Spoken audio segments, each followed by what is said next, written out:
After buying an old car and rebuilding it, a young nerd is possessed by it, and now his car decides to go after all those who mistreated him, revealing itself to be a monstrous vehicle. Today we're going to recap the story of the movie, Christine, from 1983. In a car factory in the 1950s, a line of Plymouth Fury model cars is being finished.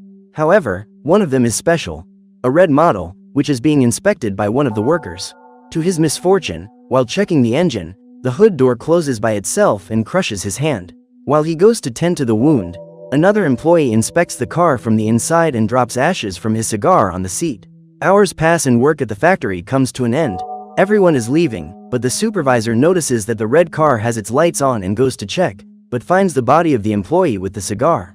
Decades later, in 1978, a student called Dennis arrives with his car at the house of Arnie, a nerdy and clumsy young man. Despite their different personalities, the two become great friends and make their way to the first day of school. There, they collect the materials in their lockers until the new student, Lee, appears and attracts everyone's attention with her beauty. Later, Dennis is waiting for Arnie for lunch, but discovers that his friend is being harassed by Buddy, the class bully.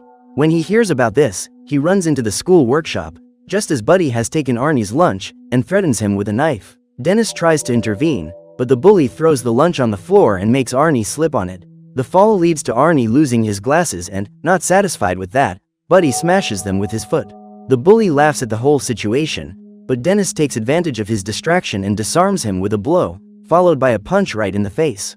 At the same moment, the rest of the gang attacks Dennis, only for one of the teachers to arrive at the workshop and tell them to stop. He soon becomes suspicious of Buddy, and Arnie confirms that he threatened them with a knife, but Buddy denies everything. The teacher forces the bully to empty his pockets and then he shows him the penknife he was hiding.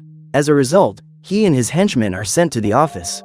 Buddy ends up being expelled from school, while his friends are sent to detention. At the end of the day, Dennis and Arnie talk about what happened, until, on the way, the young nerd sees a car in front of a house and tells Dennis to stop. They go there and find a red Plymouth Fury model car, the same one from the factory incident, but which is completely old and badly looked after. Arnie doesn't mind and becomes obsessed with the car, until its owner, old George LeBay, turns up. He says that the car is called Christine and that it belonged to his brother, who perished a few weeks ago. Because of this, the old man wants to get rid of the car as soon as possible and offers it for $250. Dennis advises his friend not to buy such a wrecked car, but Arnie closes the deal without hesitation. When evening comes, the young man returns home and tells his parents about his purchase, but his strict mother is totally against the idea and tells him to get rid of the car. The young man refuses, as he already does enough to please his parents and bought the car with his own savings. Even so, his mother remains adamant in her decision.